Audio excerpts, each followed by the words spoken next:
Thank you very much for being here. We're going to begin with a question from one of the members in our town hall. Each of you will have 2 minutes to respond to this question. Secretary Clinton, you won the coin toss, so you'll go first. Our first question comes from Patrice Brock. Patrice? Thank you and good evening.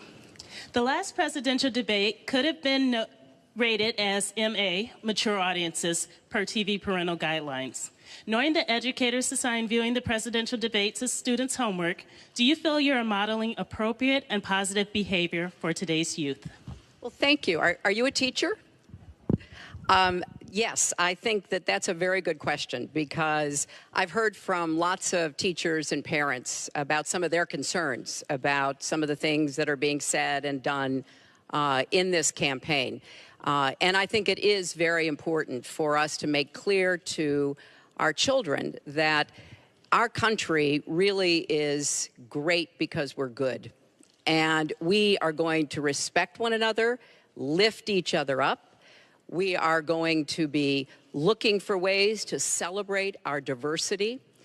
And we are going to try to reach out to every boy and girl as well as every adult to bring them in to working on behalf of our country. I have a very positive and optimistic view about what we can do together. That's why the slogan of my campaign is Stronger Together.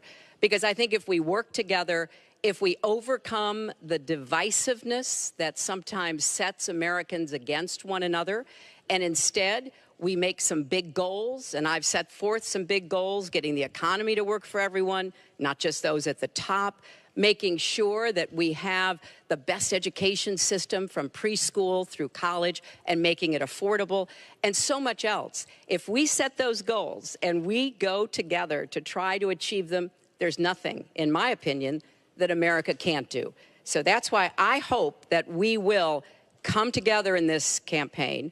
Obviously, I'm hoping to earn your vote. I'm hoping to be elected in November. And I can promise you, I will work with every American. I want to be the president for all Americans, regardless of your political beliefs, where you come from, what you look like, your religion. I want us to heal our country and bring it together, because that's, I think, the best way for us to get the future that our children and our grandchildren deserve. Secretary Clinton, thank you. Mr. Trump, you have 2 minutes. Well, I actually agree with that. I agree with everything she said. I began this campaign because I was so tired of seeing such foolish things happen to our country. This is a great country. This is a great land. I've gotten to know the people of the country over the last year and a half that I've been doing this as a politician. I cannot believe I'm saying that about myself, but I guess I have been a politician. And my whole concept was to make America great again. When I watch the deals being made, when I watch what's happening with some horrible things like Obamacare, where your health insurance and health care is going up by numbers that are astronomical, 68%, 59%, 71%. When I look at the Iran deal and how bad a deal it is for us, it's a one-sided transaction where we're giving back $150 billion to a terrorist state, really the #1 terrorist state. We've made them a strong country from really a very weak country just 3 years ago. When I look at all of the things that I see and all of the potential that our country has, we have such tremendous potential, whether it's in business and trade, where we're doing so badly. Last year, we had an almost $800 billion trade deficit. In other words, trading with other countries, we had an $800 billion deficit. It's hard to believe. Inconceivable. You say, who's making these deals? We're going to make great trade deals. We're going to have a strong border. We're going to bring back law and order. Just today, policeman was shot, 2 killed, and this is happening on a weekly basis. We have to bring back respect to law enforcement. At the same time, we have to take care of people on all sides. We need justice.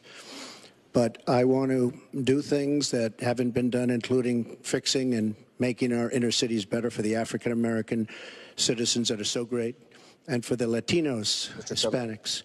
And I look forward to doing it. It's called Make America Great Again. Thank you, Mr. Trump.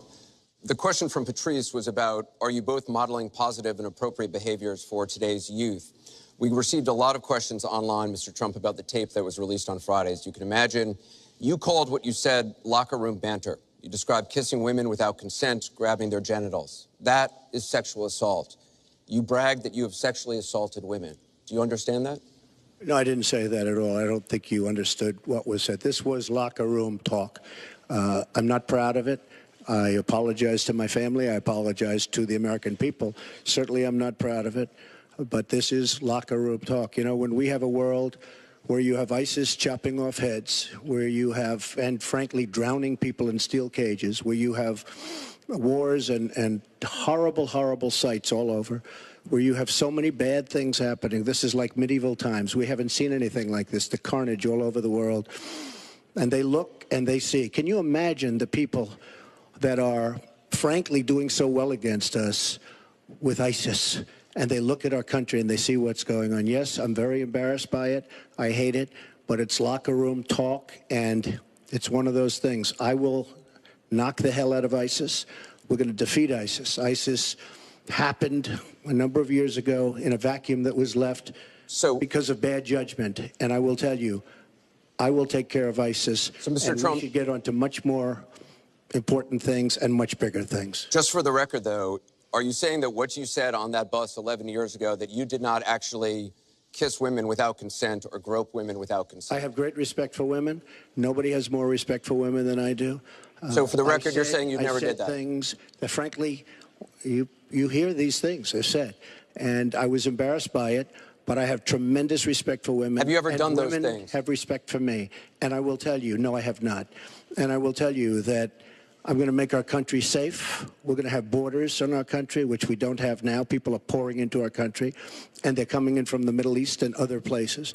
We're going to make America safe again. We're going to make America great again, but we're going to make America safe again. And we're going to make America wealthy again, because if you don't do that, it sounds harsh to say, but we have to build up the wealth of our nation. Right now, other nations are taking our jobs and they're taking our wealth. Thank you, Mr. And Trump. that's what I want to talk about. Secretary Clinton, do you want to respond? Well, like everyone else, I've spent a lot of time thinking over the last 48 hours about what we heard and saw. You know, with prior Republican nominees for president, I disagreed with them on politics, policies, principles, but I never questioned their fitness to serve. Donald Trump is different. I said starting back in June that he was not fit to be president and commander-in-chief.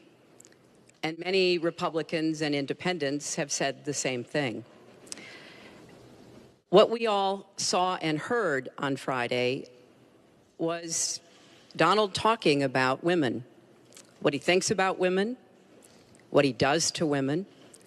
And he has said that the video doesn't represent who he is, but I think it's clear to anyone who heard it that it represents exactly who he is, because we've seen this throughout the campaign. We have seen him insult women. We've seen him rate women on their appearance, ranking them from 1 to 10. We've seen him embarrass women on TV and on Twitter. We saw him after the first debate spend nearly a week denigrating a former Miss Universe in the harshest, most personal terms. So, yes, this is who Donald Trump is. But it's not only women, and it's not only this video that raises questions about his fitness to be our president, because he has also targeted immigrants, African Americans, Latinos, people with disabilities, POWs, Muslims, and so many others. So this is who Donald Trump is. And the question for us, the question our country must answer, is that this is not who we are. That's why, to go back to your question, I want to send a message, we all should, to every boy and girl, and indeed to the entire world, that America already is great, but we are great because we are good. And we will respect one another, and we will work with one another, and we will celebrate our diversity. These are very important values to me, because this is the America that I know and love. And I can pledge to you tonight that this is the America that I will serve if I'm so fortunate enough to become your president. And we want to get to some questions Well, am I from allowed to online. respond to that? I assume I am. Yes, you can respond to that. It's just words, folks. It's just words. Those words, I've been hearing them for many years. I heard them when they were running for the Senate in New York, where Hillary was going to bring back jobs to upstate New York, and she failed. I've heard them where Hillary is constantly talking about the inner cities of our country, which are a disaster, education-wise, job-wise, safety-wise, in every way possible. I'm going to help the African Americans. I'm going to help the Latinos, Hispanics. I am going to help the inner cities. She's done a terrible job for the African Americans. She wants their vote, and she does nothing, and then she comes back 4 years later. We saw that firsthand when she was a United States Senator. She campaigned where the primary part of her campaign. I want to get to audience questions and online questions. So she's allowed to do that, but I'm not allowed to respond. You're going to get to Sounds respond fair. right now. That sounds fair. This tape is generating intense interest. In just 48 hours, it's become the single most talked about story of the entire 2016 election on Facebook, with millions and millions of people discussing it on the social network. As we said a moment ago, we do want to bring in questions from voters around the country via social media, and our first stays on this topic. Jeff from Ohio asks on Facebook, Trump says the campaign has changed him. When did that happen? So, Mr. Trump, let me add to that. When you walked off that bus at age 59, were you a different man, or did that behavior continue until just recently? And you have 2 minutes for this. As I told you, that was locker room talk. I'm not proud of it. I am a person who has great respect for people, for my family, for the people of this country, and certainly I'm not proud of it. But that was something that happened. If you look at Bill Clinton, far worse, minor words, and his was action. His was what he's done to women. There's never been anybody in the history of politics in this nation that's been so abusive to women. So you can say any way you want to say it, but Bill Clinton was abusive to women. Hillary Clinton attacked those same women and attacked them viciously. 4 of them are here tonight. One of the women, who is a wonderful woman, at 12 years old, was raped at 12. Her client, she represented, got him off, and she's seen laughing on 2 separate occasions, laughing at the girl who was raped. Kathy Shelton, that young woman, is here with us tonight. So don't tell me about words. I apologize for those words. But it is things that people say. But what President Clinton did, he was impeached. He lost his license to practice law. He had to pay an $850,000 fine to one of the women, Paula Jones, who's also here tonight. And I will tell you that when Hillary brings up a point like that, and she talks about words that I said 11 years ago, I think it's disgraceful, and I think she should be ashamed of herself, if you want to know the truth. Can we please hold the applause? Secretary Clinton, you have 2 minutes. Well, first, let me start by saying that so much of what he's just said is not right, but he gets to run his campaign any way he chooses. He gets to decide what he wants to talk about. Instead of answering people's questions, talking about our agenda, laying out the plans that we have that we think can make a better life and a better country, that's his choice. When I hear something like that, I am reminded of what my friend Michelle Obama advised us all. When they go low, you go high. And look, if this were just about one video, maybe what he's saying tonight would be understandable. But everyone can draw their own conclusions at this point about whether or not the man in the video or the man on the stage respects women. But he never apologizes for anything to anyone.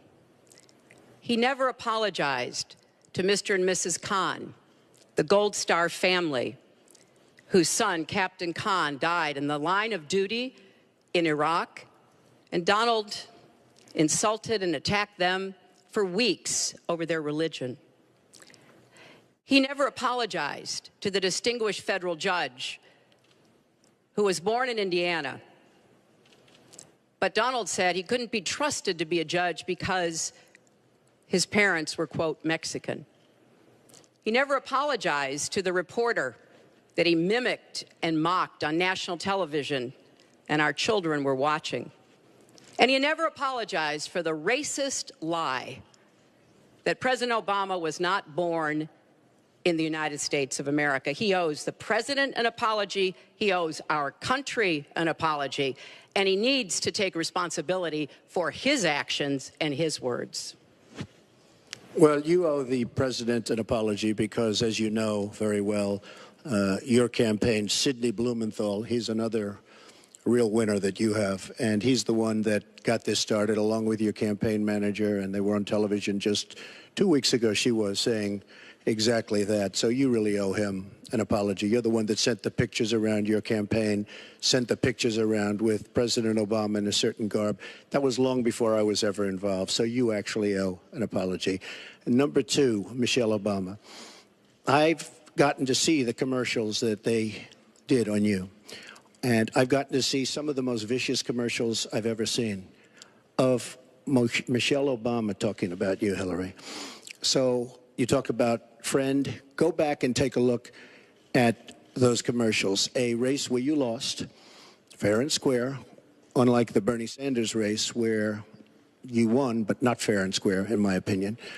And all you have to do is take a look at WikiLeaks and just see what they said about Bernie Sanders and see what Deborah Wasserman Schultz had in mind, because Bernie Sanders, between superdelegates and Deborah Wasserman Schultz, he never had a chance. And I was so surprised to see him sign on with the devil. But when you talk about apology, I think the one that you should really be apologizing for, and the thing that you should be apologizing for, are the 33,000 emails that you deleted and that you acid washed. And then the 2 boxes of emails and other things last week that were taken from an office and are now missing. And I'll tell you what, I didn't think I'd say this, but I'm going to say it. And I hate to say it. But if I win, I am going to instruct my Attorney General to get a special prosecutor to look into your situation, because there has never been so many lies, so much deception.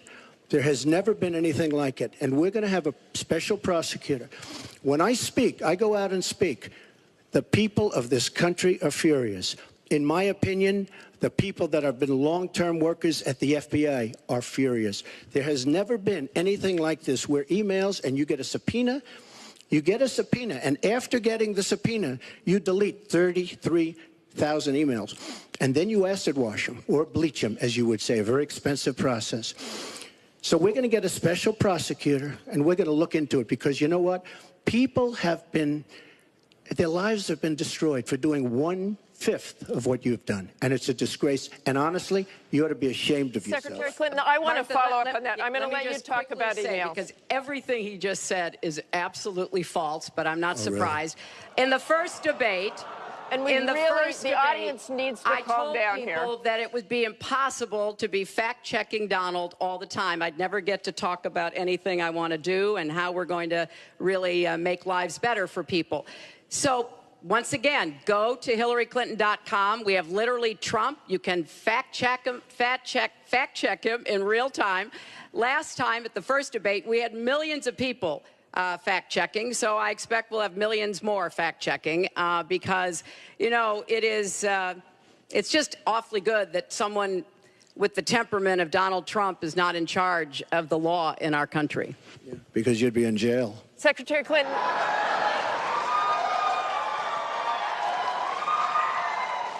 We want to remind the audience to please not talk out loud. Please do not applaud. You're just wasting time. And Secretary Clinton, I do want to follow up on emails. You've said your handling of your emails was a mistake. You disagreed with FBI Director James Comey, calling your handling of classified information, quote, extremely careless. The FBI said that there were 110 classified emails that were exchanged, 8 of which were top secret, and that it was possible hostile actors did gain access to those emails. You don't call that extremely careless? Well, Martha, first let me say, and I've said it before, but I'll repeat it because I want everyone to hear it, that was a mistake, and I take responsibility for using a personal email account. Obviously, if I were to do it over again, I would not. I'm not making any excuses. It was a mistake, and I am very sorry about that. But I think it's also important to point out where there are some misleading accusations from critics and others. After a year-long investigation, there is no evidence that anyone hacked the server I was using, and there is no evidence that anyone can point to at all, anyone who says otherwise has no basis, that any classified material ended up in the wrong hands. I take classified materials very seriously, and always have. When I was on the Senate Armed Services Committee, I was privy to a lot of classified material. Obviously, as Secretary of State, I had some of the most important secrets that we possess, such as going after bin Laden. So I am very committed to taking classified information seriously, and as I said, there is no evidence that any classified information ended up in the wrong hands. Okay, we're going to move on. And yet, she didn't know the letter C on a document, right? She didn't even know what that letter meant. You know, it's amazing. I'm watching Hillary go over facts, and she's going after fact after fact, and she's lying again because she said what she did with emails was fine. You think it was fine to delete 33,000 emails? I don't think so. She said the 33,000 emails had to do with her daughter's wedding, number one, and a yoga class. Well, maybe we'll give 3 or 4 or 5 or something. 33,000 emails deleted. And now she's saying there wasn't anything wrong.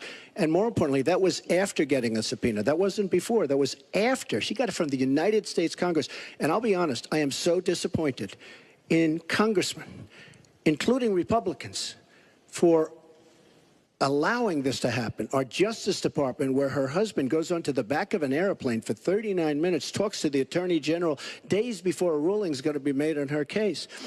But for you to say that there was nothing wrong with you deleting 39,000 emails, again, you should be ashamed of yourself. What you did, and this is after getting a subpoena from the United States Congress. We have to move on. Secretary Clinton, you can respond, and then we got to move on. We want to give the audience a chance here. In jail, let alone after getting a subpoena from the United States Secretary Congress. Clinton, you can respond, then we have to move on to an audience question. Look, it's just not true, and so please go you didn't delete them? Allow her to respond, please. Personal emails, not official. 33,000? Yeah, right. Well, we turned over 35,000, so oh, yeah. It was. What about the other 15,000? Please allow her to respond. She didn't talk while you talked.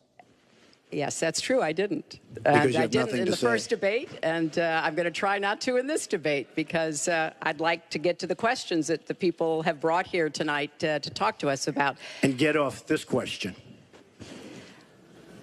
Okay, Donald, I know you're into big diversion tonight, anything to avoid talking about your campaign and the way it's exploding and the way Republicans are leaving you.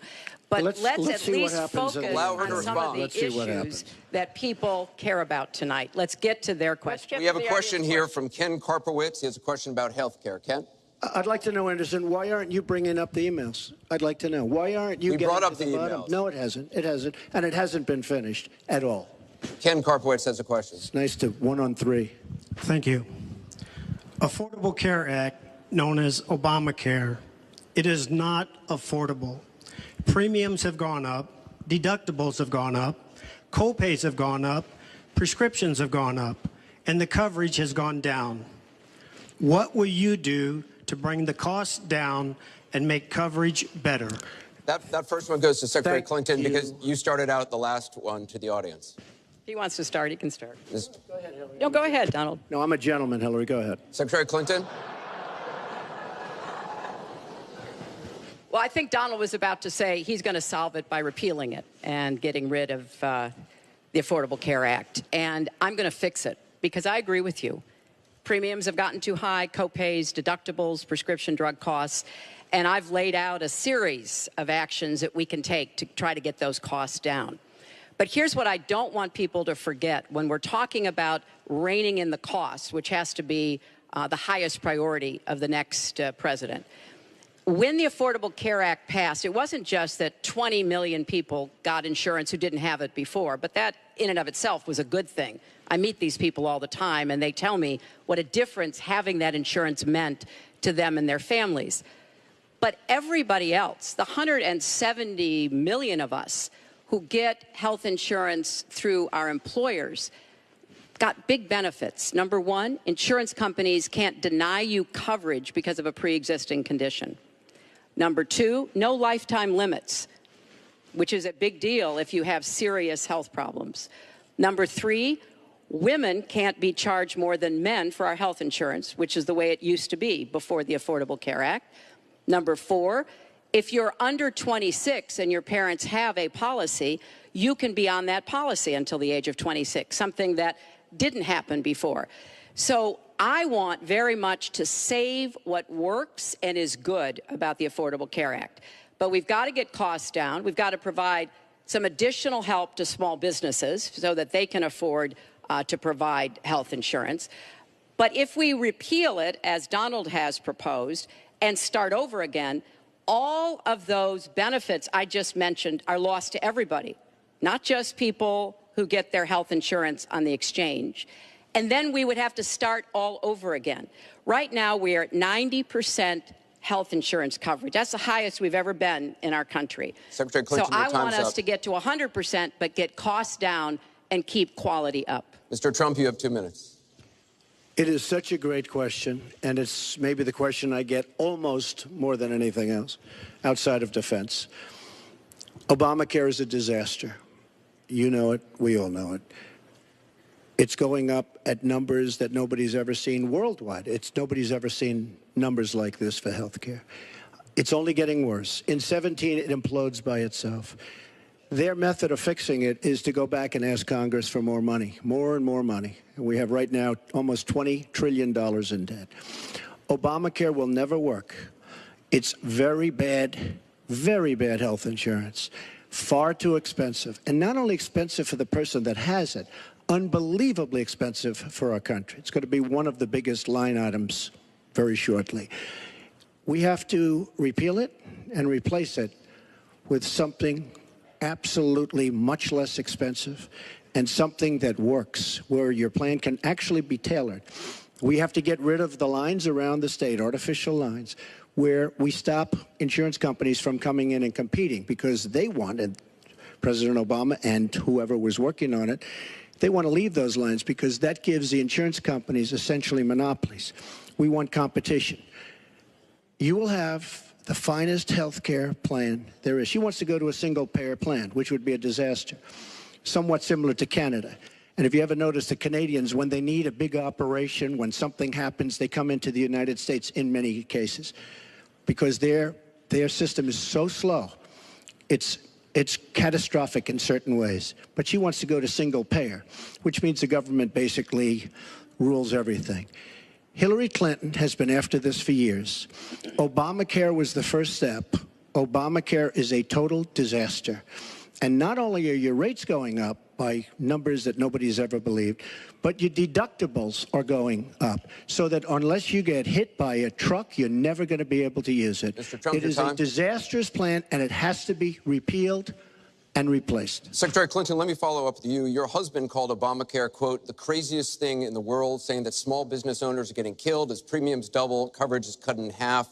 Was he mistaken, or was his mistake simply telling the truth? No, I mean, he clarified what he meant, and it's very clear. Look, we are in a situation in our country where if we were to start all over again, we might come up with a different system.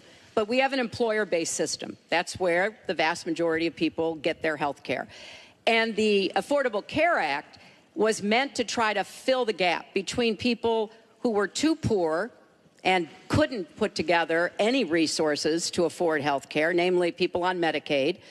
Obviously, Medicare, which is a single-payer system, which takes care of our elderly and does a great job doing it, by the way. And then all the people who were employed, but people who were working but didn't have the money to afford insurance and didn't have anybody, an employer or anybody else, to help them. That was the slot that the Obamacare approach was to take. And like I say, 20 million people now have health insurance. So if we just rip it up and throw it away, what Donald's not telling you is we just turn it back to the insurance companies the way it used to be. And that means the insurance companies get to do pretty much whatever they want, including saying, look, I'm sorry, you've got diabetes, you had cancer, your child has asthma. Your time is up. You may not be able to have insurance because you can't afford it. So let's fix what's broken about it, but let's not throw it away and give it all back to the insurance companies and the drug companies. Let me follow up with you, Mr. That's not going to work. Mr. Trump, let me follow on this. Just one thing. First of all, Hillary, everything's broken about it, everything. Number two, Bernie Sanders said that Hillary Clinton has very bad judgment. This is a perfect example of it, trying to save Obamacare, which is... You've said you want to end Obamacare. You've said you want to end Obamacare. You've also said you want to make coverage accessible for people with pre-existing conditions. How do you force insurance companies to do that if you're no longer mandating that every American get insurance? You're going to have plans. What does that mean? Well, I'll tell you what it means. You're going to have plans that are so good because we're going to have so much competition in the insurance industry once we break out the lines and allow the competition to come.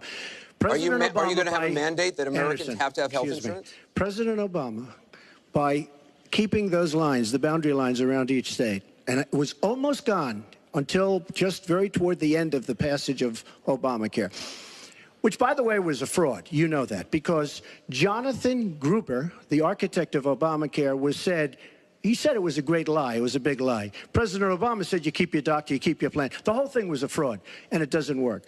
But when we get rid of those lines, you have competition, and we will be able to keep pre-existing. We'll also be able to help people that don't have money, because we are going to have people protected. And Republicans feel this way, believe it or not, and strongly this way. We're going to block grant into the states. We're going to block grant into Medicaid into the states so that we will be able to take care of people without the necessary funds to take care of themselves. Thank you, Mr. Trump. We now go to Gorba Hamid with a question for both candidates. Hi. There are 3.3 million Muslims in the United States, and I'm one of them. You've mentioned working with Muslim nations, but with Islamophobia on the rise, how will you help people like me deal with the consequences of being labeled as a threat to the country after the election is over? Mr. Trump, you're first. Well, you're right about Islamophobia, and that's a shame. But one thing we have to do is we have to make sure that, because there is a problem. I mean, whether we like it or not, and we can be very politically correct, but whether we like it or not, there is a problem. And we have to be sure that Muslims come in and report when they see something going on. When they see hatred going on, they have to report it. As an example, in San Bernardino, many people saw the bombs all over the apartment of the two people that killed 14 and wounded many, many people. Horribly wounded. They'll never be the same. Muslims have to report the problems when they see them. And, you know, there's always a reason for everything. If they don't do that, it's a very difficult situation for our country. Because you look at Orlando, and you look at San Bernardino, and you look at the World Trade Center, go outside, you look at Paris, look at that horrible, these are radical Islamic terrorists. And she won't even mention the word, and nor will President Obama. He won't use the term radical Islamic terrorism. Now, to solve a problem, you have to be able to state what the problem is, or at least say the name. She won't say the name, and President Obama won't say the name, but the name is there. It's radical Islamic terror. And before you solve it, you have to say the name. Secretary Clinton.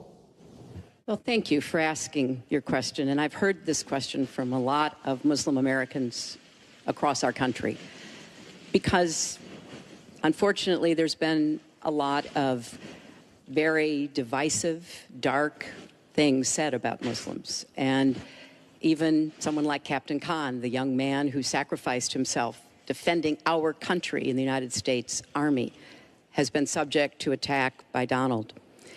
I want to say just a couple of things. First, we've had Muslims in America since George Washington.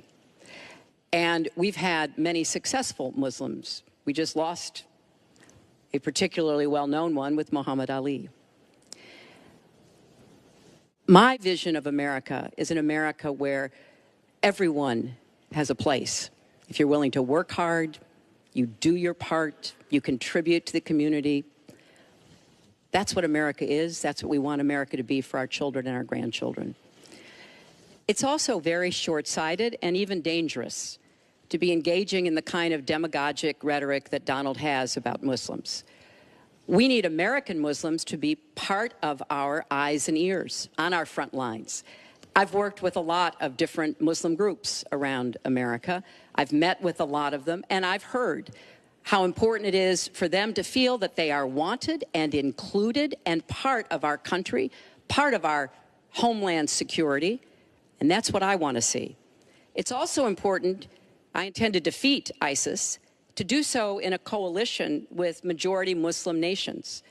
Right now, a lot of those nations are hearing what Donald says and wondering, why should we cooperate with the Americans? And this is a gift to ISIS and the terrorists, violent jihadist terrorists. We are not at war with Islam. And it is a mistake, and it plays into the hands of the terrorists to act as though we are. So I want a country where citizens like you and your family are just as welcome as anyone else. Thank you, Secretary Clinton. Mr. Trump, in December, you said this: Donald J. Trump is calling for a total and complete shutdown of Muslims entering the United States until our country's representatives can figure out what the hell is going on. We have no choice. We have no choice. Your running mate said this week that the Muslim ban is no longer your position. Is that correct? And if it is, was it a mistake to have a religious test? First of all, Captain Khan is an American hero.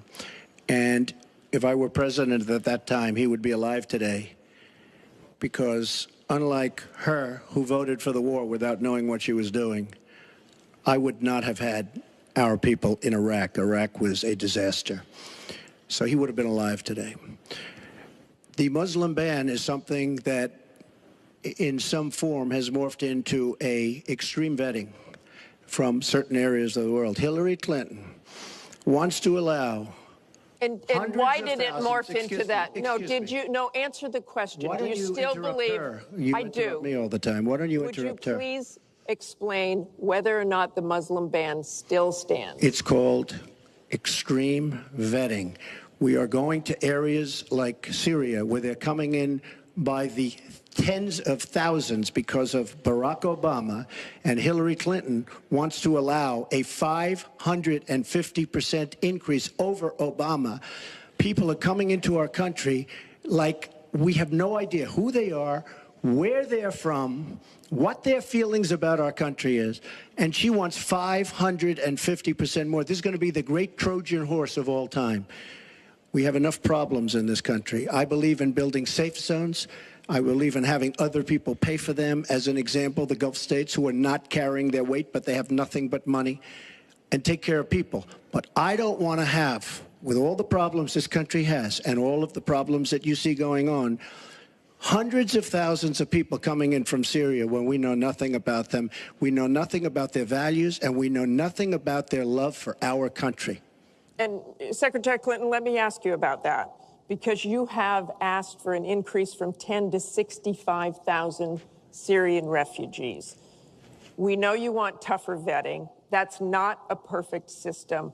So why take the risk of having those refugees come into the country? Well, first of all, I will not let anyone into our country that I think poses a risk to us.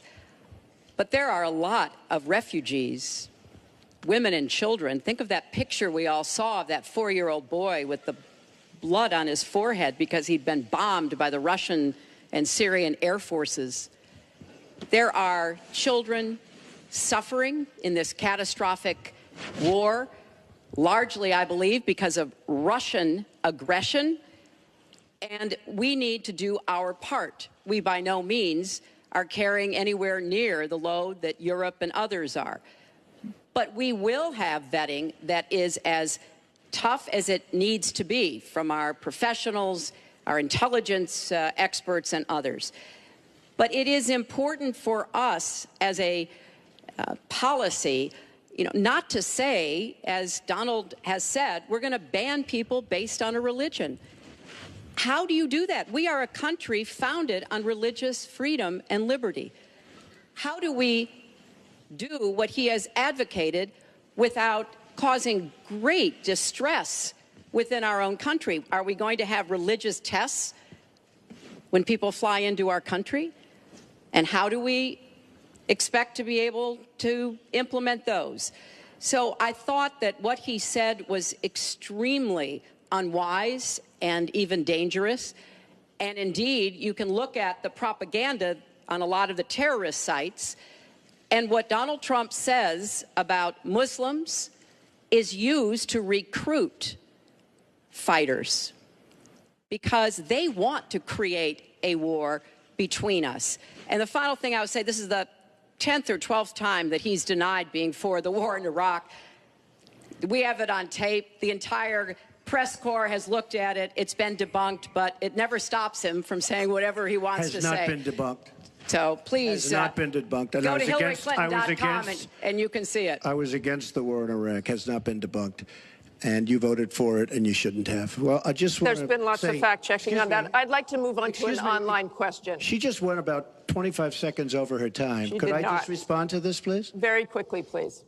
Hillary Clinton, in terms of having people come into our country, we have many criminal illegal aliens. When we want to send them back to their country says we don't want them. In some cases, they're murderers, drug lords, drug problems, and they don't want them. And Hillary Clinton, when she was Secretary of State, said, that's okay, we can't force it into their country. Let me tell you, I'm going to force them right back into their country. They're murderers and some very bad people. And I will tell you very strongly, when Bernie Sanders said she had bad judgment, she has really bad judgment, because we are letting people into this country that are going to cause problems and crime like you've never seen. We're also letting drugs pour through our southern border at a record clip, and it shouldn't be allowed to happen. ICE just endorsed me. They've never endorsed a presidential candidate. The Border Patrol agents, 16,500, just recently endorsed me. And they endorsed me because I understand the border. She doesn't. She wants amnesty for everybody. Come right in, come right over.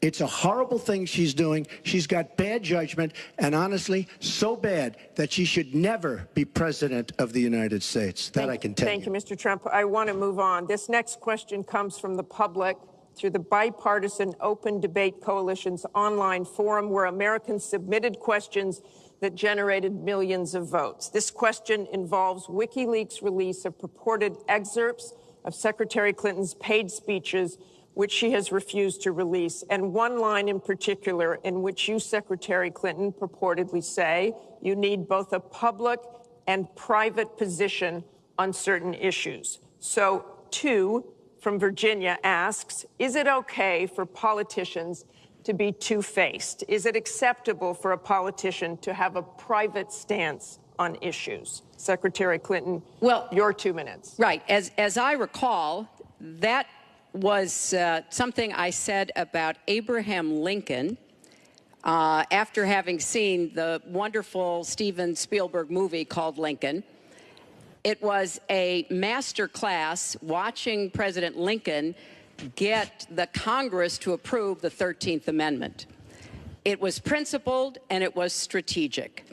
And I was making the point that it is hard sometimes to get the Congress to do what you want to do, and you have to keep working at it. And yes, President Lincoln was trying to convince some people. He used some arguments. Convincing other people, he used other arguments. That was a great, I thought, a great display of presidential leadership. But, you know, let's talk about what's really going on here, Martha, because our intelligence community just came out and said in the last few days that the Kremlin, meaning Putin and the Russian government, are directing the attacks, the hacking on American accounts to influence our election. And WikiLeaks is part of that, as are other sites where the Russians hack information. We don't even know if it's accurate information, and then they put it out. We have never in the history of our country been in a situation where an adversary, a foreign power, is working so hard to influence the outcome of the election. And believe me, they're not doing it to get me elected. They're doing it to try to influence the election for Donald Trump. Now, maybe because he has praised Putin, maybe because he says he agrees with a lot of what Putin wants to do, maybe because he wants to do business in Moscow. I don't know the reasons. But we deserve answers. And we should demand that Donald release all of his tax returns so that people can see what are the entanglements and the financial relationships we're going to get to that later. He has Secretary with Clinton, Russians and you're out other of time. foreign powers. Well, I think I should Mr. respond Trump. because it's so ridiculous. Look, now she's blaming, she got caught in a total lie. Her papers went out to all her friends at the banks, Goldman Sachs and everybody else, and she said things, WikiLeaks, that just came out. And she lied. Now she's blaming the lie on the late, great Abraham Lincoln. That's one that I haven't. Okay, Honest Abe. Honest Abe never lied. That's the good thing. That's the big difference between Abraham Lincoln and you. That's a big, big difference. We're talking about some difference. But as far as other elements of what she was saying, I don't know, Putin. I think it would be great if we got along with Russia because we could fight ISIS together, as an example. But I don't know, Putin. But I notice anytime anything wrong happens, they like to say, the Russians, she doesn't know if it's the Russians doing the hacking. Maybe there is no hacking. But they always blame Russia. And the reason they blame Russia is because they think they're trying to tarnish me with Russia. I know nothing about Russia. I know about Russia, but I know nothing about the inner workings of Russia. I don't deal there. I have no businesses there. I have no loans from Russia. I have a very, very great balance sheet, so great that when I did the old post office on Pennsylvania Avenue, the United States government, because of my balance sheet, which they actually know very well, chose me to do the old post office between the White House and Congress, chose me to do the old post office. One of the primary things, in fact, perhaps the primary thing, was balance sheet. But I have no loans with Russia. You could go to the United States government and they would probably tell you that because they know my sheet very well in order to get that development I had to have. Now, the taxes are a very simple thing. As soon as I have, first of all, I pay hundreds of millions of dollars in taxes. Many of our friends took bigger deductions. Warren Buffett took a massive deduction. Soros, who's a friend of hers, took a massive deduction. Many of the people that are giving her all this money that she can do many more commercials than me took massive deductions.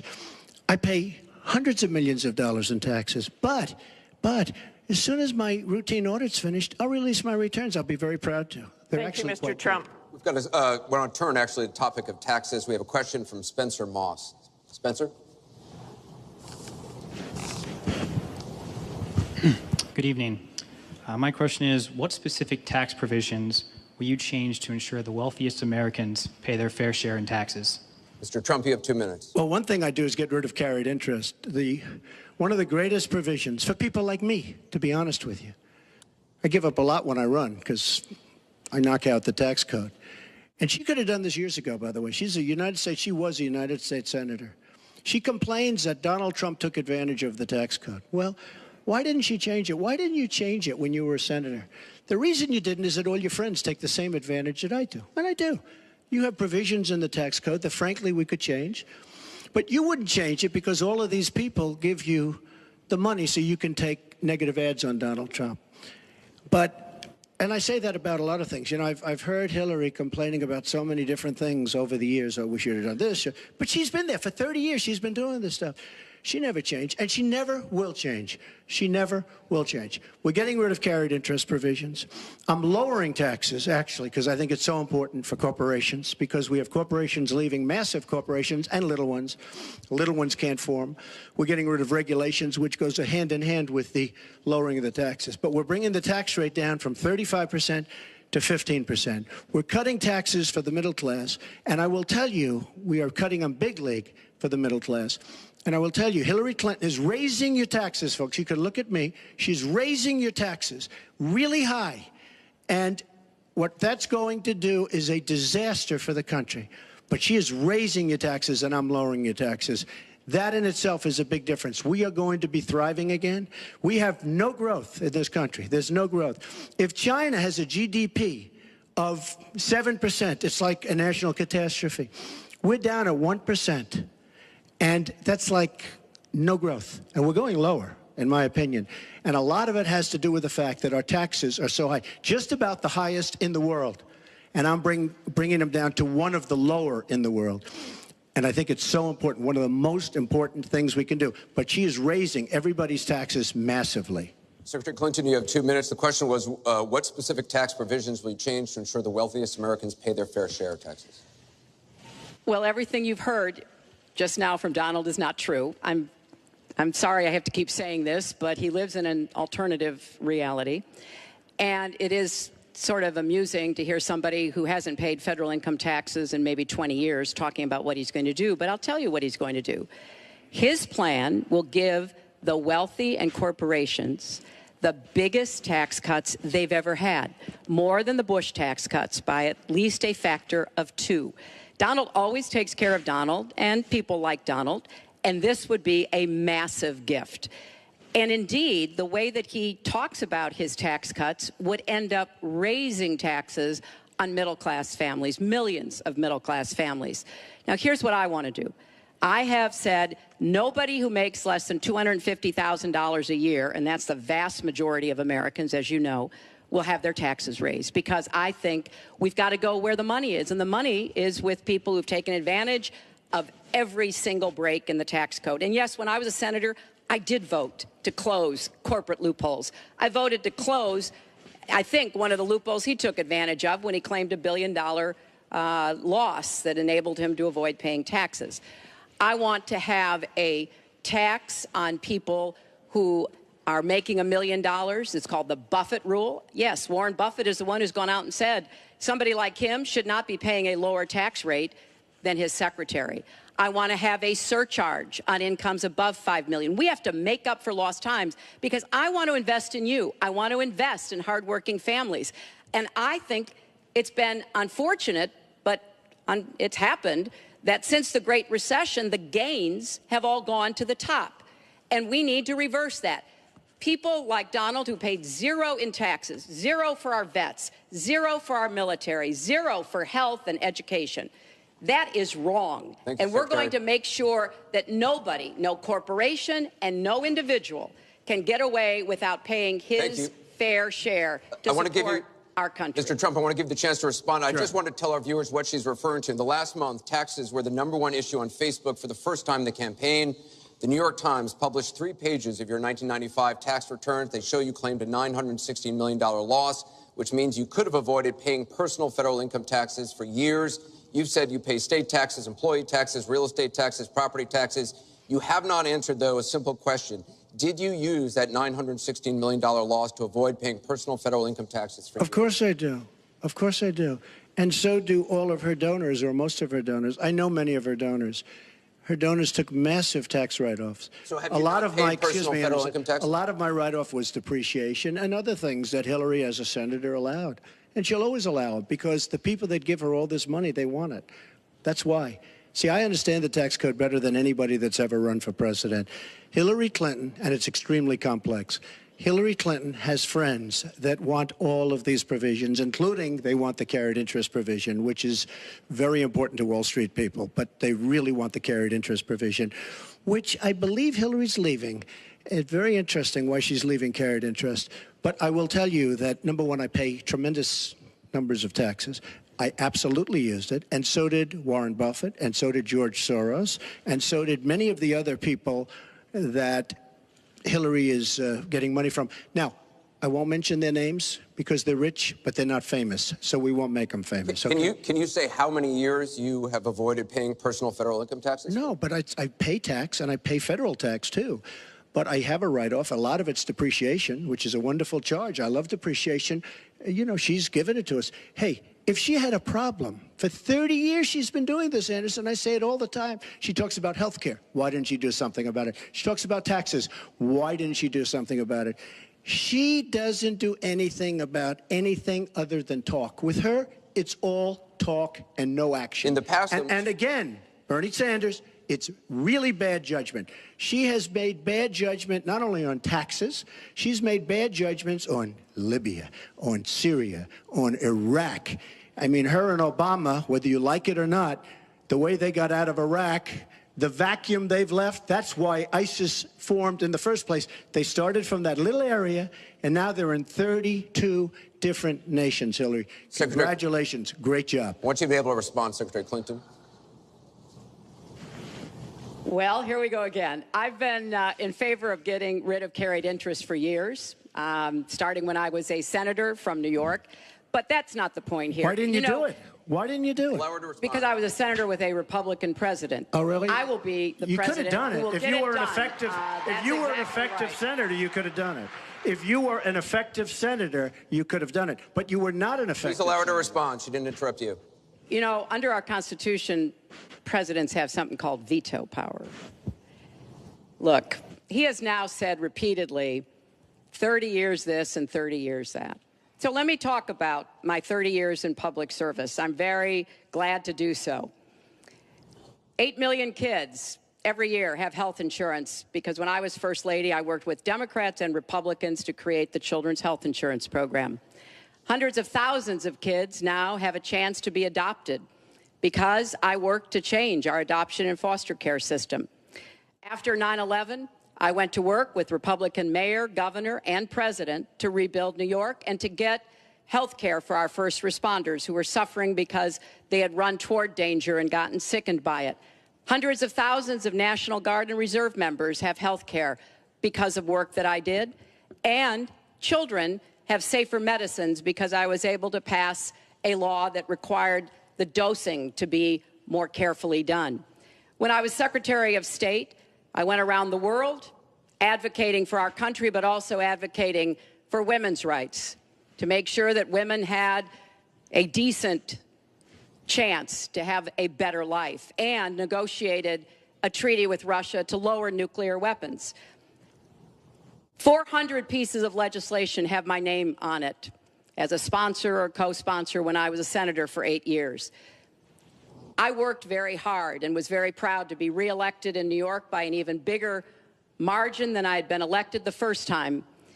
And as president, I will take that work, that bipartisan work, that finding common ground, because you have to be able to get along with people to get things done in Washington. Thank you, Secretary. And I've proven that I can. And for 30 years, I've produced results for people. Thank you, Secretary. We're going to move on to Syria. Both of you have mentioned that. She said a lot of things. I think we should we can, be allowed no, to maybe Mr. Trump, we're going to go on. This is about the audience. Disaster as a senator. Mr. Trump, we're going to move on. The heartbreaking video of a 5-year-old Syrian boy named Amran sitting in an ambulance after being pulled from the rubble after an airstrike in Aleppo focused the world's attention on the horrors of the war in Syria, with 136 million views on Facebook alone. But there are much worse images coming out of Aleppo every day now, where in the past few weeks alone, 400 people have been killed, at least 100 of them children. Just days ago, the State Department called for a war crimes investigation of the Syrian regime of Bashar al-Assad and its ally, Russia, for their bombardment of Aleppo. So this next question comes from social media through Facebook. Diane from Pennsylvania asks, if you were president, what would you do about Syria and the humanitarian crisis in Aleppo? Isn't it a lot like the Holocaust when the U.S. waited too long before we helped? Secretary Clinton, we will begin with your 2 minutes. Well, the situation in Syria is catastrophic. And every day that goes by, we see the results of the regime by Assad in partnership with the Iranians on the ground, the Russians in the air, bombarding places, in particular Aleppo, where there are hundreds of thousands of people, probably about 250,000 still left. And there is a determined effort by the Russian Air Force to destroy Aleppo in order to eliminate the last of the Syrian rebels who were really holding out against the Assad regime. Russia hasn't paid any attention to ISIS. They're interested in keeping Assad in power. So when I was Secretary of State, advocated, and I advocate today, a no-fly zone and safe zones. We need some leverage with the Russians because they're not going to come to the negotiating table for a diplomatic resolution unless there is some leverage over them. And we have to work more closely with our partners and allies on the ground. But I want to emphasize that what is at stake here is the ambitions and the aggressiveness of Russia. Russia has decided that it's all in Syria, and they've also decided who they want to see become president of the United States, too, and it's not me. I've stood up to Russia. I've taken on Putin and others, and I would do that as president. I think wherever we can cooperate with Russia, that's fine, and I did as Secretary of State. That's how we got a treaty reducing nuclear weapons. It's how we got the sanctions on Iran that put a lid on the Iranian nuclear program without firing a single shot. So I would go to the negotiating table with more leverage than we have now. But I do support the effort to investigate for crimes, war crimes, committed by the Syrians and the Russians and try to hold them accountable. Thank you, Secretary Clinton. First of all, Mr. she Trump. was there as Secretary of State with the so-called line in the sand, which... No, I wasn't. I was gone. I hate to interrupt you, but you were in contact. Point, excuse me. At some point, we need you to were do in some total fact-checking contact here. with the White House, and perhaps, sadly, Obama probably still listened to you. I don't think he'd be listening to you very much anymore. Obama draws the line in the sand. It was laughed at all over the world what happened. Now, with that being said, she talks tough against Russia, but our nuclear program has fallen way behind, and they've gone wild with their nuclear program. Not good. Our government shouldn't have allowed that to happen. Russia is new in terms of nuclear. We are old, we're tired, we're exhausted in terms of nuclear. A very bad thing. Now, she talks tough. She talks really tough against Putin and against Assad. She talks in favor of the rebels. She doesn't even know who the rebels are. You know, every time we take rebels, whether it's in Iraq or anywhere else, we're arming people. And you know what happens? They end up being worse than the people. Look at what she did in Libya with Gaddafi. Gaddafi's out. It's a mess. And by the way, ISIS has a good chunk of their oil. I'm sure you probably have heard that. It was a disaster. Because the fact is, almost everything she's done in foreign policy has been a mistake, and it's been a disaster. But if you look at Russia, just take a look at Russia, and look at what they did this week, where I agree she wasn't there, but possibly she's consulted. We sign a peace treaty. Everyone's all excited. Well, what Russia did with Assad, and by the way, with Iran, who you made very powerful with the dumbest deal perhaps I've ever seen in the history of deal-making, the Iran deal with $150 billion, with the $1.7 billion in cash, which is enough cash to fill up this room. But look at that deal. Iran now and Russia are now against us. So she wants to fight. She wants to fight for rebels. There's only one problem. You don't even know who the rebels are. Mr. Trump, so Mr. what's Trump, the purpose? your 2 minutes and one thing is I have up. to say, Your 2 minutes I don't is like up. Assad at all, but Assad is killing ISIS. Russia is killing ISIS, and Iran is killing ISIS. And those three have now lined up because of our weak foreign policy. Mr. Trump, let me repeat the question. If you were president, what would you do about Syria and the humanitarian crisis in Aleppo? And I want to remind you what your running mate said. He said provocations by Russia need to be met with American strength, and that if Russia continues to be involved in airstrikes along with the Syrian government forces of Assad, the United States of America should be prepared to use military force to strike the military targets of the Assad regime. Okay. He and I haven't spoken, and I disagree. I disagree. You disagree with your running mate. I think we have to knock out ISIS.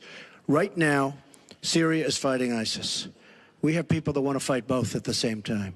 But Syria is no longer Syria. Syria is Russia, and it's Iran, who she made strong, and Kerry and Obama made into a very powerful nation and a very rich nation very, very quickly, very, very quickly.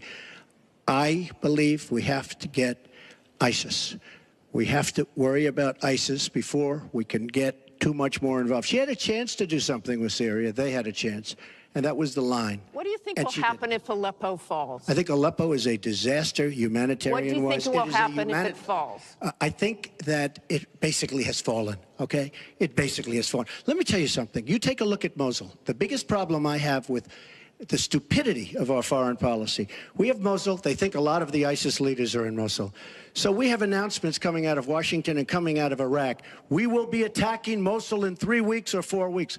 Well, all of these bad leaders from ISIS are leaving Mosul. Why can't they do it quietly? Why can't they do the attack, make it a sneak attack, and after the attack is made, inform the American public that we've knocked out the leaders, we've had a tremendous success. People leave. Why do they have to say we're going to be attacking Mosul within the next 4 to 6 weeks, which is what they're saying? How stupid is our country? There are sometimes reasons the military does that. Psychological warfare. I can't think of any. I can't think of any. It might be to help get civilians out. And we have, look, I have 200 generals and admirals who endorse me. I have 21 Congressional Medal of Honor recipients who endorse me. We talk about it all the time. They understand. Why can't they do something secretively where they go in and they knock out the leadership? Why would these people stay there? I've been reading now for weeks. Tell me what your strategy I've been reading now is. for weeks about Mosul, that it's the harbor of where, between Raqqa and Mosul. This is where they think the ISIS leaders are. Why would they be staying? They're not staying there anymore. They're gone. Because everybody's talking about how Iraq, which is us with our leadership, goes in to fight Mosul. Now, with these 200 admirals and generals, they can't believe it. All I say is this: General George Patton, General Douglas MacArthur are spinning in their grave at the stupidity of what we're doing in the Middle East. I'm going to go to Secretary Clinton. Secretary Clinton, you want Assad to go. You advocated arming rebels, but it looks like that may be too late for Aleppo. You talk about diplomatic efforts. Those have failed. Ceasefires have failed. Would you introduce the threat of U.S. military force beyond a no-fly zone against the Assad regime to back up diplomacy? I would not use American ground forces in Syria. I think that would be a very serious mistake. I don't think American troops should be holding territory, which is what they would have to do as an occupying force. I don't think that is a smart strategy. I do think the use of special forces, which we're using, the use of enablers and trainers in Iraq, which has had some positive effects, are very much in our interests. And so I do support what is happening. But what would you do differently than President Obama is doing? Martha, I hope that by the time I hope by the time I am president that we will have pushed ISIS out of Iraq. I do think that there is a good chance that we can take Mosul. And, Donald says he knows more about ISIS than the generals. No, he doesn't. There are a lot of very important planning going on, and some of it is to signal to the Sunnis in the area, as well as Kurdish Peshmerga fighters, that we all need to be in this, and that takes a lot of planning and preparation. I would go after Baghdadi. I would specifically target Baghdadi, because I think our targeting of al-Qaeda leaders, and I was involved in a lot of those operations, highly classified ones, made a difference. So I think that could help. I would also consider arming the Kurds. The Kurds have been our best partners in Syria as well as Iraq. And I know there's a lot of concern about that in some circles, but I think they should have the equipment they need so that Kurdish and Arab fighters on the ground are the principal way that we take Raqqa after pushing ISIS out of Iraq. Thank you very much. We're going to move on. It's funny, she went over a minute over, and you don't stop her. When I go 1 second over, it's like you a big had deal. many answers. It's really very interesting. We've got a question over here from James Carter. Mr. Carter?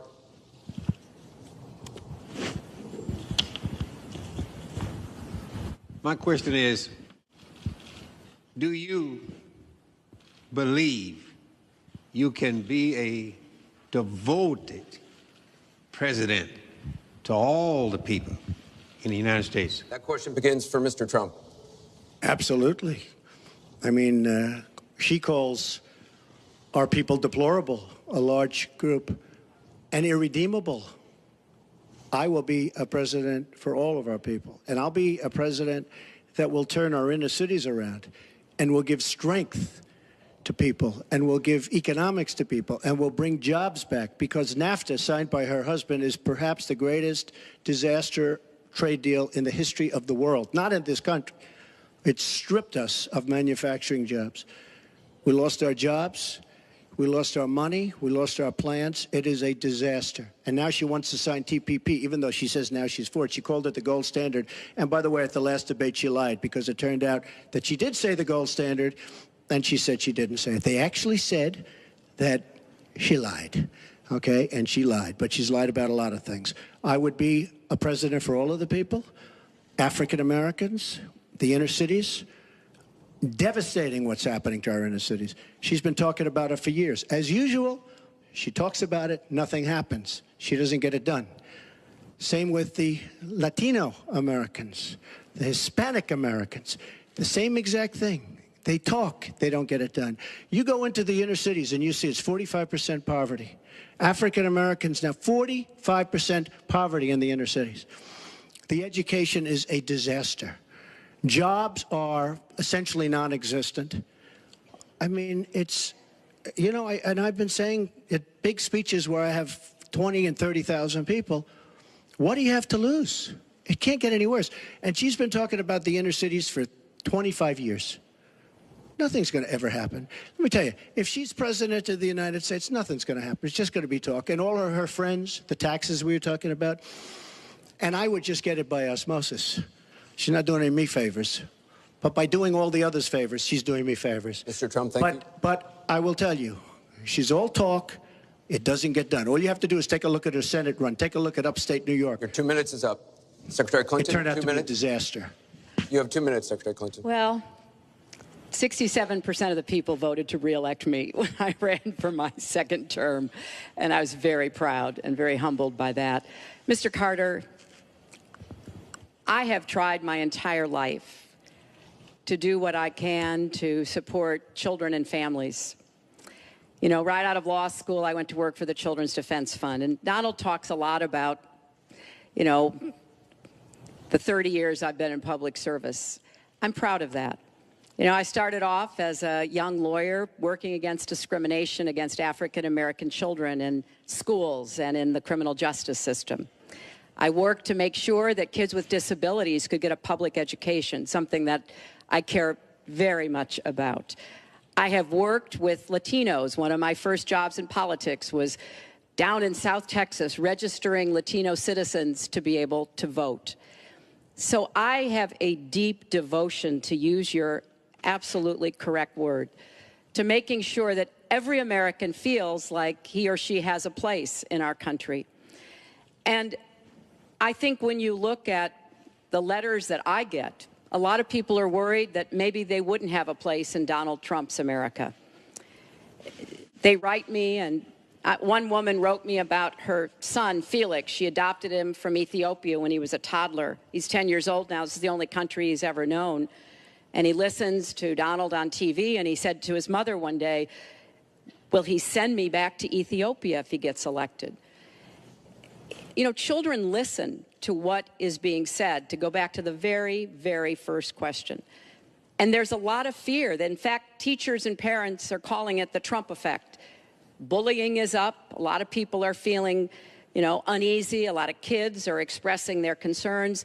So first and foremost, I will do everything I can to reach out to everybody, Secretary Democrats, Clinton. Republicans, independents, people across our country. If you don't vote for me, I still want to be your president. Your I 2 want to minutes be is the up. best president I can be for every American. Secretary Clinton, your 2 minutes is up. I want to follow up on something that Donald Trump actually said to you, a comment you made last month. You said that half of Donald Trump's supporters are, quote, deplorables, racist, sexist, homophobic, xenophobic, Islamophobic. You later said you regretted saying half. You didn't express regret for using the term deplorables. To Mr. Carter's question, how can you unite a country if you've written off tens of millions of Americans? Well, within hours, I said that I was sorry about the way I talked about that, because my argument is not with his supporters. It's with him and with the hateful and divisive campaign that he has run, and the inciting of violence at his rallies, and the very brutal kinds of comments about not just women, but all Americans, all kinds of Americans. And what he has said about African Americans and Latinos, about Muslims, about POWs, about immigrants, about people with disabilities, he's never apologized for. And so I do think that a lot of the tone and tenor that he has said. I'm proud of the campaign that Bernie Sanders and I ran. We ran a campaign based on issues, not insults, and he is supporting me 100%. Thank you. Because we talked about what we wanted to do. We might have had some differences, and we had a lot of debates. Thank you, Secretary. But we believed that we could make the country better, and I was proud of that. I'm going to give you a minute, 20 We seconds. have a divided nation. We have a very divided nation. You look at Charlotte, you look at Baltimore, you look at the violence that's taking place in the inner cities, Chicago. You take a look at Washington, D.C. We have an increase in murder within our cities, the biggest in 45 years. We have a divided nation because people like her, and believe me, she has tremendous hate in her heart. And when she said deplorables, she meant it.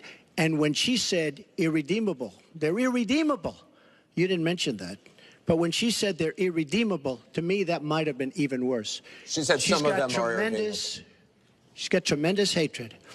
And this country cannot take another 4 years of Barack Obama. And that's what you're getting with her. Mr. Trump, let me follow up with you. In 2008, you wrote in one of your books that the most important characteristic of a good leader is discipline. You said if a leader doesn't have it, quote, he or she won't be one for very long. In the days after the first debate, you sent out a series of tweets from 3 a.m. to 5 a.m., including one that told people to check out a sex tape. Is that the discipline of a good leader? No, it wasn't check out a sex tape. It was just take a look at the person that she built up to be this wonderful Girl Scout who was no Girl Scout. By the way, just so you understand, when she said 3 o'clock in the morning, take a look at Benghazi. She said, who's going to answer the call at 3 o'clock in the morning? Guess what? She didn't answer because when Ambassador Stevens... The question is that the discipline of a good leader? 600 times. Well, she said she was awake at 3 o'clock in the morning. And she also sent a tweet out at 3 o'clock in the morning, but I won't even mention that. But she said she'll be awake. Who's the famous thing? We're going to answer our call at 3 o'clock in the morning. Guess what happened? Ambassador Stevens sent 600 requests for help. And the only one she talked to was Sidney Blumenthal, who's her friend. And not a good guy, by the way. So, you know, she shouldn't be talking about that. Now, tweeting happens to be a modern-day form of communication. I mean, you can like it or not like it. I have, between Facebook and Twitter, I have almost 25 million people. It's a very effective way of communication. So you can put it down, but it is a very effective form of communication. I'm not unproud of it, to be honest with you. Secretary Clinton, does Mr. Trump have the discipline to be a good leader? No. I'm shocked to hear that. Well, it's not only my opinion, it's the opinion of many others, national security experts, Republicans, former Republican members of Congress. But it's in part because those of us who have had the great privilege of seeing this job up close and know how difficult it is, and it's not just because I watched my husband take a $300 billion deficit and turn it into a $200 billion surplus, and 23 million new jobs were created, and incomes went up for everybody.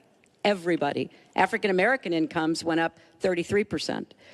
And it's not just because I worked with George W. Bush after 9/11, and I was very proud that when I told him what the city needed, what we needed to recover, he said, "You've got it," and he never wavered. He stuck with me. And I have worked, and I admire President Obama. He inherited the worst financial crisis since the Great Depression. That was a terrible time for our country. We have to move along. 9 million people Secretary lost their Clinton, jobs, 5 million homes were lost, Secretary and Clinton, we're $13 moving trillion on. in family wealth was wiped out. We are back on the right track. He would send us back into recession with his tax plans. Secretary Clinton, we are moving to an audience question. We're almost out of time. We have another. Mr. Trump, we're moving to an audience question. It is our country Mr. Trump, has the Secretary slowest growth, Clinton, we and want to get jobs to are a the disaster. audience. Thank you very much, both of you. We have another audience question. Beth Miller has a question for both candidates. Good evening. Perhaps the most important aspect of this election is the Supreme Court justice. What would you prioritize as the most important aspect of selecting a Supreme Court justice? We begin with your 2 minutes, Secretary Clinton. Thank you. Well, you're right. This is one of the most important issues in this election. I want to appoint Supreme Court justices who understand the way the world really works, who have real-life experience, who have not just been in a big law firm and maybe clerked for a judge and then gotten on the bench, but maybe they tried some more cases. They actually understand what people are up against, because I think the current court has gone in the wrong direction. And so I would want to see the Supreme Court reverse Citizens United and get dark, unaccountable money out of our politics. Donald doesn't agree with that. I would like the Supreme Court to understand that voting rights are still a big problem in many parts of our country, that we don't always do everything we can to make it possible for people of color and older people and young people to be able to exercise their franchise. I want a Supreme Court that will stick with Roe v. Wade and a woman's right to choose, and I want a Supreme Court that will stick with marriage equality. Now, Donald has put forth the names of some people that he would consider.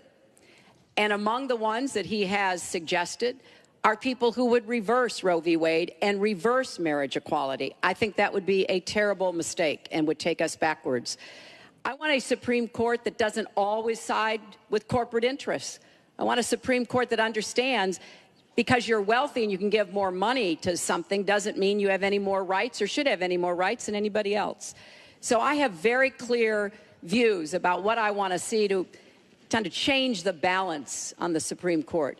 And I regret deeply that the Senate has not done its job, and they have not permitted a vote on the person that President Obama, a highly qualified person, they've not given him a vote to be able to have the full complement of 9 Supreme Court justices. I think that was a dereliction of duty. I hope that they will see their way to doing it, but if I am so fortunate enough as to be president, I will immediately move to make sure that we fill that. We have 9 justices Secretary and they get to work on behalf of our people. Thank you. You're out of time, Mr. Trump. Justice Scalia, great judge, died recently, and we have a vacancy. I am looking to appoint judges very much in the mold of Justice Scalia. I'm looking for judges, and I've actually picked 20 of them, so that people would see, highly respected, highly thought of, and actually very beautifully reviewed by just about everybody, but people that will respect the Constitution of the United States. And I think that this is so important. Also, the Second Amendment, which is totally under siege by people like Hillary Clinton. They'll respect the Second Amendment and what it stands for, what it represents. So important to me. Now, Hillary mentioned something about contributions, just so you understand. So I will have, in my race, more than $100 million put in of my money, meaning I'm not taking all of this big money from all of these different corporations like she's doing. What I ask is this. So I'm putting in more than, by the time it's finished, I'll have more than $100 million invested. Pretty much self-funding mine. We're raising money for the Republican Party, and we're doing tremendously on the small donation, $61 average or so. I asked Hillary, why doesn't she made $250 million by being in office? She used the power of her office to make a lot of money. Why isn't she funding, not for $100 million, but why don't you put 10 or 20 or 25 or $30 million into your own campaign? It's $30 million less for special interests that will tell you exactly what to do. And it would really, I think, be a nice sign to the American public. Why aren't you putting some money in? You have a lot of it. You've made a lot of it because of the fact that you've been in office. You made a lot of it while you were Secretary of State, actually. So why aren't you putting money into your own campaign? I'm just curious. Well, thank you very much. Thank you. We're going to get on to one more question. But the question was about the Supreme Court, and I just want to quickly say, very quickly, I respect the Second Amendment. But I believe there should be comprehensive background checks, and we should close the gun show loophole and close the online loophole. We have one more question, Mrs. Clinton. As many lives as we possibly can. We have one more question from Ken Bone about energy policy. Ken? What steps will your energy policy take to meet our energy needs, while at the same time remaining environmentally friendly and minimizing job loss for fossil power plant workers? Mr. Trump, 2 minutes. Absolutely. I think it's such a great question because energy is under siege by the Obama administration, under absolute siege. The EPA, Environmental Protection Agency, is killing these energy companies. And foreign companies are now coming in, buying so many of our different plants, and then rejiggering the plant so that they can take care of their oil. We are killing, absolutely killing, our energy business in this country. Now, I'm all for alternative forms of energy, including wind, including solar, etc. But we need much more than wind and solar. And you look at our miners. Hillary Clinton wants to put all the miners out of business. There is a thing called clean coal. Coal will last for 1,000 years in this country. Now we have natural gas and so many other things because of technology. We have unbelievable, we have found over the last 7 years, we have found tremendous wealth right under our feet. So good, especially when you have 20 trillion in debt. I will bring our energy companies back. They'll be able to compete. They'll make money. They'll pay off our national debt. They'll pay off our tremendous budget deficits, which are tremendous. But we are putting our energy companies out of business. We have to bring back our workers. You take a look at what's happening to steel and the cost of steel, and China dumping vast amounts of steel all over the United States, which essentially is killing our steel workers and our steel companies. We have to guard our energy companies. We have to make it possible. The EPA is so restrictive that they are putting our energy companies out of business. And all you have to do is go to a great place like West Virginia or places like Ohio, which is phenomenal, or places like Pennsylvania, and you see what they're doing to the people, miners and others in the energy business. It's a disgrace. Your time is up. Thank you, it's sir. an absolute disgrace. And actually, Secretary Clinton, 2 minutes. Well, that was very interesting. First of all, China is illegally dumping steel in the United States, and Donald Trump is buying it to build his buildings, putting steel workers and American steel plants out of business. That's something that I fought against as a senator, and that I would have a trade prosecutor to make sure that we don't get taken advantage of by China on steel or anything else. You know, because it sounds like you're in the business or you're aware of people in the business, you know that we are now, for the first time ever, energy independent. We are not dependent upon the Middle East, but the Middle East still controls a lot of the prices. So the price of oil has been way down, and that has had a damaging effect on a lot of the oil companies, right? We are, however, producing a lot of natural gas, which serves as a bridge to more renewable fuels, and I think that's an important transition. We've got to remain energy independent. It gives us much more power and freedom than to be worried about what goes on in the Middle East. We have enough worries over there without having to worry about that. So I have a comprehensive energy policy, but it really does include fighting climate change, because I think that is a serious problem. And I support moving toward more clean, renewable energy as quickly as we can. Because I think we can be the 21st century clean energy superpower and create millions of new jobs and businesses. But I also want to be sure that we don't leave people behind. That's why I'm the only candidate from the very beginning of this campaign who had a plan to help us revitalize coal country. Because those coal miners and their fathers and their grandfathers, they dug that coal out. A lot of them lost their lives. They were injured. But they turned the lights on and they powered our factories. I don't want to walk away from them, so we've got to do something for them. But the price of coal is down worldwide. So we have to look at this comprehensively, and that's exactly what I have proposed. I hope you will go to HillaryClinton.com and look at my entire policy. One more audience question. We've sneaked in one more question, and it comes from Carl Becker. Good evening. My question to both of you is, regardless of the current rhetoric, would either of you name one positive thing that you respect in one another?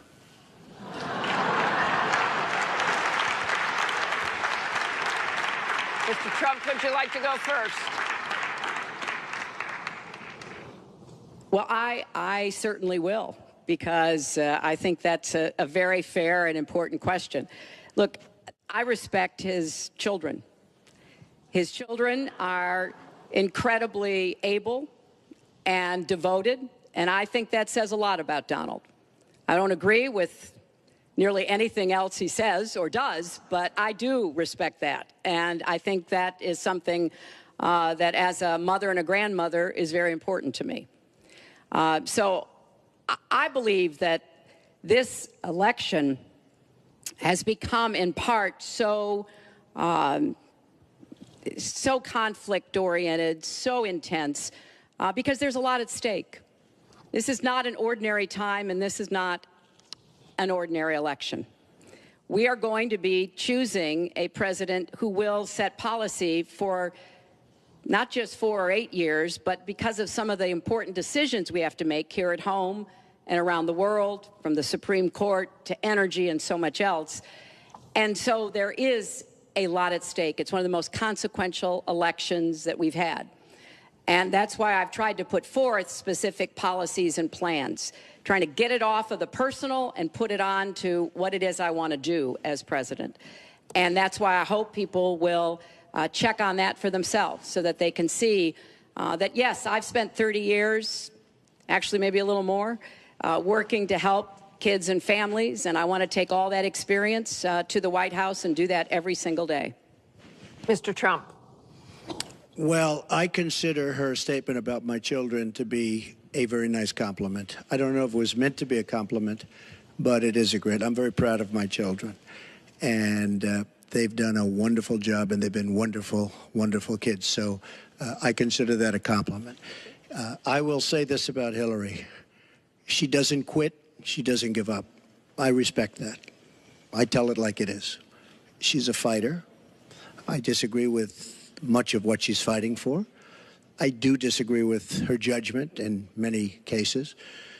But she does fight hard, and she doesn't quit, and she doesn't give up. And I consider that to be a very good trait. Thanks to both of you. I want to thank both the candidates. I want to thank the university here. This concludes the town hall meeting. Our thanks to the candidates, the commission, Washington University, and to everybody who watched. Please tune in on October 19th for the final presidential debate that will take place at the university. Understand that? No, I didn't say that at all. I don't think you understood what was said. This was locker room talk. I'm not proud of it. I apologize to my family. I apologize to the American people. Certainly, I'm not proud of it. But this is locker room talk. You know, when we have a world where you have ISIS chopping off heads, where you have, and frankly, drowning people in steel cages, where you have wars and horrible, horrible sights all over, where you have so many bad things happening. This is like medieval times. We haven't seen anything like this, the carnage all over the world. And they look and they see. Can you imagine the people that are, frankly, doing so well against us with ISIS? And they look at our country and they see what's going on. Yes, I'm very embarrassed by it. I hate it. But it's locker room talk, and it's one of those things. I will knock the hell out of ISIS. We're going to defeat ISIS. ISIS happened a number of years ago in a vacuum that was left because of bad judgment. And I will tell you, I will take care of ISIS. So, Mr. And Trump, we should get on to much more important things and much bigger things. Just for the record, though, are you saying that what you said on that bus 11 years ago, that you did not actually kiss women without consent or grope women without consent? I have great respect for women. Nobody has more respect for women than I do. So for the record, you're saying you never did that? I said things that, frankly, you hear these things are said. And I was embarrassed by it, but I have tremendous respect for women. Have you ever done those women things? Have respect for me. And I will tell you, no, I have not. And I will tell you that I'm going to make our country safe. We're going to have borders in our country, which we don't have now. People are pouring into our country, and they're coming in from the Middle East and other places.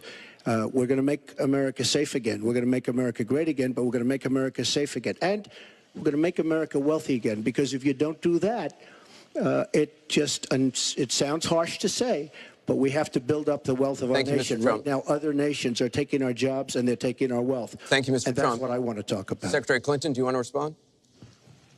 Well, like everyone else, I've spent a lot of time thinking over the last 48 hours about what we heard and saw. You know, with prior Republican nominees for president, I disagreed with them on politics, policies, principles, but I never questioned their fitness to serve. Donald Trump is different. I said starting back in June, that he was not fit to be president and commander-in-chief. And many Republicans and independents have said the same thing.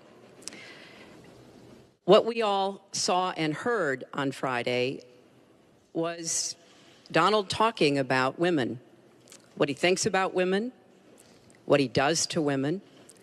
And he has said that the video doesn't represent who he is. But I think it's clear to anyone who heard it that it represents exactly who he is. Because we've seen this throughout the campaign. We have seen him insult women. We've seen him rate women on their appearance, ranking them from 1 to 10. We've seen him embarrass women on TV and on Twitter. We saw him after the first debate spend nearly a week denigrating a former Miss Universe in the harshest, most personal terms. So, yes, this is who Donald Trump is.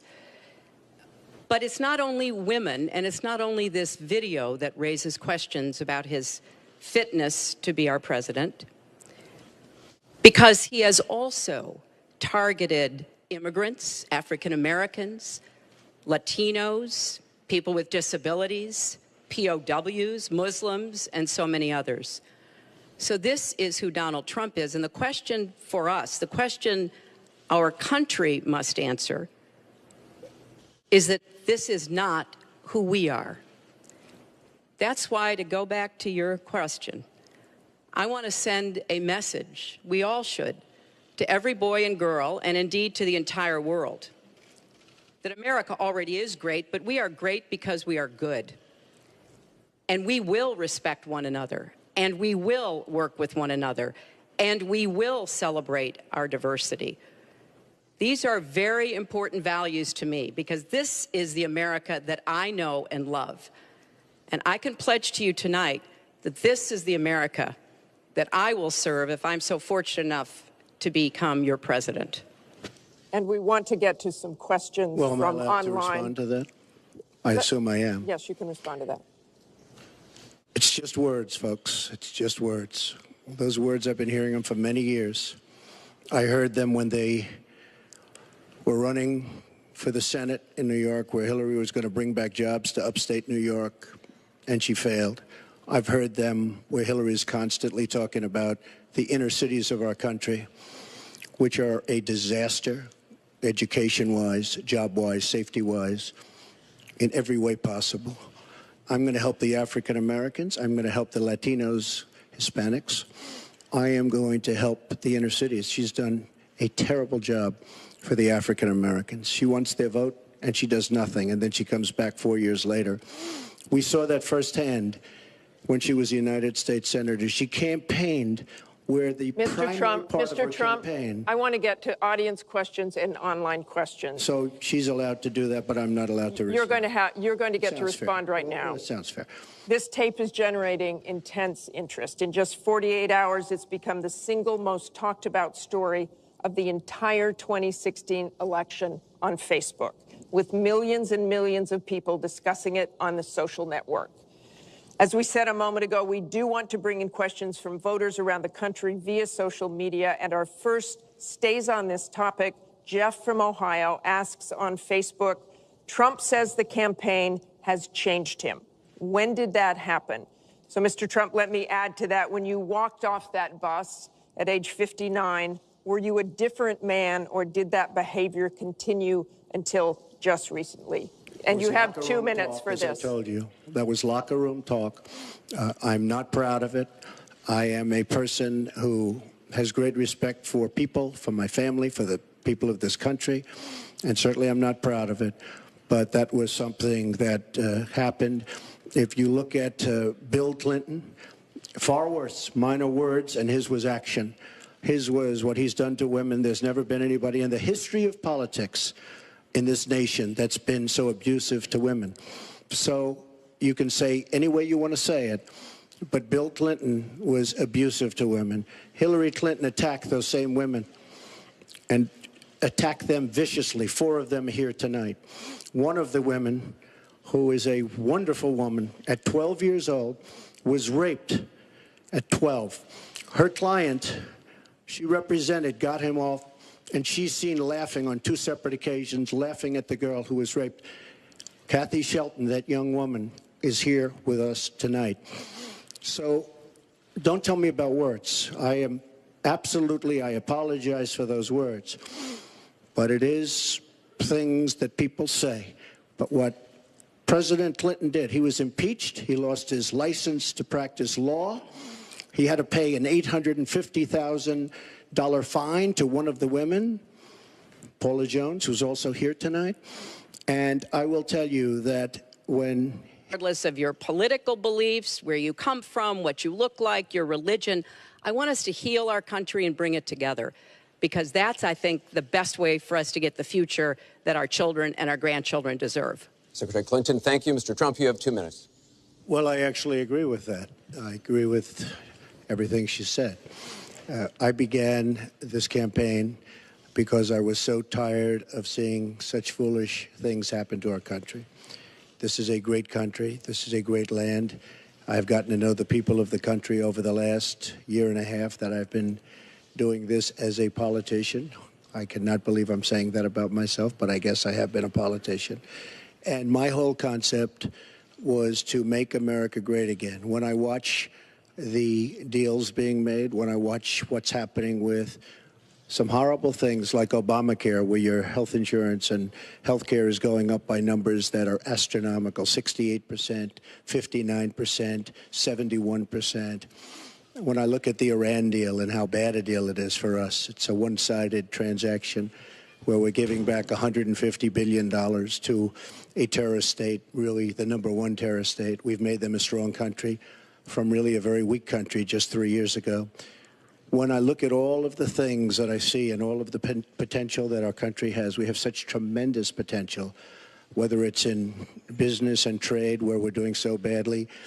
Last year, we had an almost $800 billion trade deficit. In other words, trading with other countries, we had an $800 billion deficit. It's hard to believe, inconceivable. You say, who's making these deals? We're going to make great trade deals. We're going to have a strong border. We're going to bring back law and order. Just today, policeman was shot, 2 killed, and this is happening on a weekly basis. We have to bring back respect to law enforcement. At the same time, we have to take care of people on all sides. We need justice. But I want to do things that haven't been done, including fixing and making our inner cities better for the African-American citizens that are so great, and for the Latinos, Hispanics. And I look forward to doing it. It's called Make America Great Again. Thank you, Mr. Trump. The question from Patrice was about, are you both modeling positive and appropriate behaviors for today's youth? We received a lot of questions online, Mr. Trump, about the tape that was released on Friday. As you can imagine, you called what you said locker room banter. You described kissing women without consent, grabbing their genitals. That is sexual assault. You bragged that you have sexually assaulted women. Do you understand?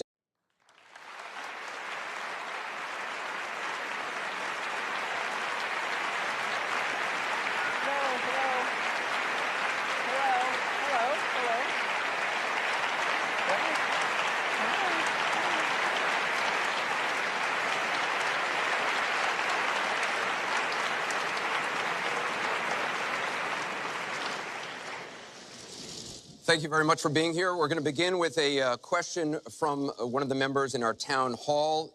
Each of you will have 2 minutes to respond to this question. Secretary Clinton, you won the coin toss, so you'll go first. Our first question comes from Patrice Brock. Patrice? Thank you and good evening. The last presidential debate could have been rated as MA, mature audiences, per TV parental guidelines. Knowing that educators assign viewing the presidential debates as students' homework, do you feel you're modeling appropriate and positive behavior for today's youth? Well, thank you. Are you a teacher? Yes, I think that that's a very good question, because I've heard from lots of teachers and parents about some of their concerns about some of the things that are being said and done in this campaign. And I think it is very important for us to make clear to our children that our country really is great because we're good. And we are going to respect one another, lift each other up. We are going to be looking for ways to celebrate our diversity. And we are going to try to reach out to every boy and girl, as well as every adult, to bring them in to working on behalf of our country. I have a very positive and optimistic view about what we can do together. That's why the slogan of my campaign is Stronger Together. Because I think if we work together, if we overcome the divisiveness that sometimes sets Americans against one another, and instead we make some big goals, and I've set forth some big goals, getting the economy to work for everyone, not just those at the top, making sure that we have the best education system from preschool through college and making it affordable, and so much else. If we set those goals and we go together to try to achieve them, there's nothing, in my opinion, that America can't do. So that's why I hope that we will come together in this campaign. Obviously, I'm hoping to earn your vote. I'm hoping to be elected in November, and I can promise you I will work with every American. I want to be the president for all Americans, regardless